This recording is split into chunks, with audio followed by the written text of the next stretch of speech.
Vamos falar agora do trabalho que as polícias aqui do nosso estado vêm desenvolvendo e que tem dado muito resultado positivo na conclusão de vários inquéritos, de várias investigações.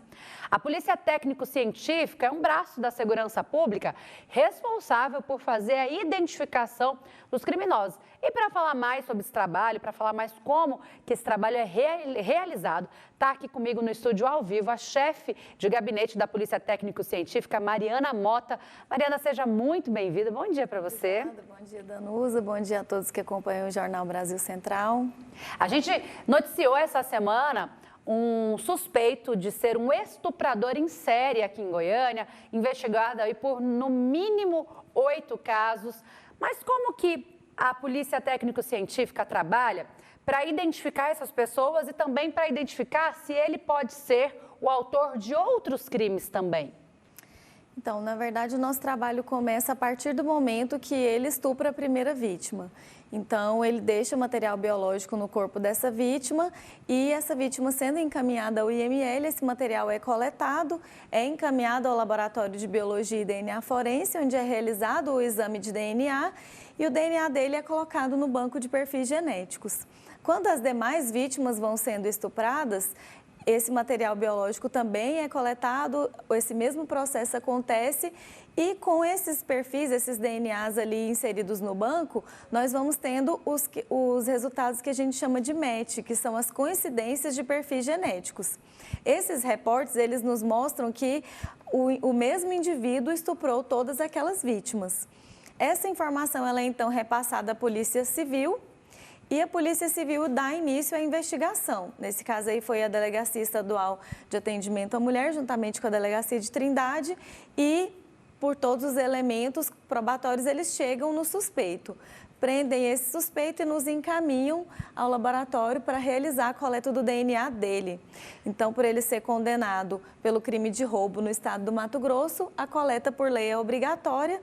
A gente coletou, realizou o exame de DNA e o DNA dele foi compatível, foi idêntico ao de todas essas vítimas. Então, existe ali um banco de dados com o material genético de todos os presos, não só de presos que praticam a violência sexual? Não são todos os presos, são os condenados. São condenados por crimes mais graves, como o próprio estupro, o homicídio, o roubo.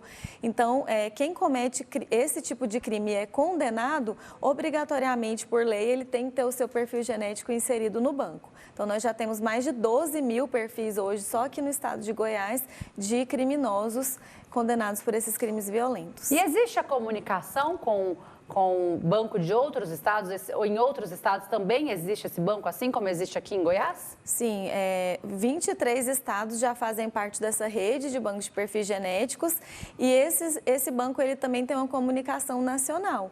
Então, todos os estados que possuem, que é a maioria dos estados, comunicam para o Banco Nacional e o Banco Nacional, se ocorre uma coincidência entre estados, ele comunica aqueles estados que trocam as informações. Aqui em Goiás nós temos diversos resultados assim, tanto para estupro quanto para outros tipos de crime, de criminosos que cometem crimes tanto aqui em Goiás quanto em outros estados. Mariana, a Mariana Mota, ela é chefe de gabinete da Polícia Técnico-Científica aqui de Goiás. Você citou a respeito da vítima, quando ela sofre uma violência, quando ela sofre algum abuso, ela ser encaminhada ao IML para que haja aí a coleta para poder identificar esse suspeito, para que haja aí até uma prisão. Por isso é importante a denúncia, é importante, tem um prazo em que a pessoa tem que fazer a denúncia para que esse material seja coletado? Para a coleta do material, é muito importante que a vítima procure a polícia o quanto antes. No caso, ela vai procurar a Polícia Civil, não é diretamente a Polícia Científica, é a Polícia Civil que nos requisita. Mas é muito importante que, no máximo, em até 3 dias, ela procure. Porque se ela começa a demorar, nós não vamos ter mais o DNA, nós não vamos ter mais o material biológico. Claro que a Polícia Civil vai ter outros meios de prova, mas essa prova do DNA ela é uma prova muito cabal, então é muito importante que a denúncia seja feita o mais rápido possível. A gente está falando, no caso aqui, de violência sexual, mas a Polícia Técnico-Científica atua também em outros tipos de crime? Sim, a gente atua em homicídios, feminicídios, crimes contra o patrimônio, incêndios, enfim, crimes de trânsito. Então, tudo que é crime e que deixa vestígios, que deixa algum material ali que possa ser coletado e analisado, a Polícia Científica atua. E sempre a Polícia Civil aciona, vai um policial técnico-científico para fazer a coleta desse material no local, quando é um homicídio, quando é um crime de trânsito? Sim, aí existem os peritos que vão ao local do crime e existem os peritos que fazem as análises laboratoriais. No caso de vítimas de estupro, por exemplo, ou de lesão corporal, no caso de agressão doméstica, por exemplo, elas passam pelo Instituto de Medicina Legal. Então, é um médico legista que vai fazer esse exame, que também faz parte da Polícia Científica. Então, esse caso que nós noticiamos essa semana da prisão desse suspeito de estuprar várias pessoas, já tem a confirmação que o material genético encontrado nas vítimas é dele.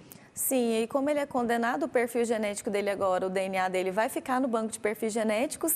Então, caso tenha havido outras vítimas que essas amostras ainda não foram processadas, ou se tiver tido vítimas em outros estados cujas amostras também ainda não foram processadas, esses matches, essas coincidências poderão ser reportados. Ô, Bruna, fixa a foto dele pra gente na tela, para o pessoal de casa olhar bem o rosto dessa pessoa, porque às vezes a Polícia Civil, ela não divulga sempre a imagem dos presos, mas nesse caso divulgou-se a imagem dele porque outras vítimas podem fazer o reconhecimento.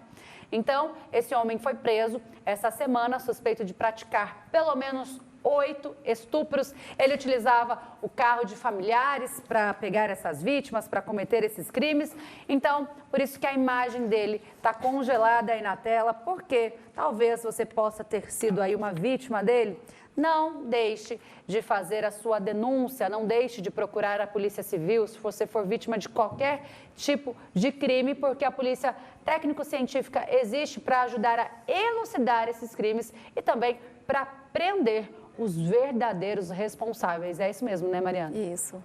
Mariana Mota, chefe de gabinete da Polícia Técnico-Científica aqui de Goiás, participou com a gente ao vivo. Muito obrigada pela participação. Eu que agradeço. Bom dia. Bom dia.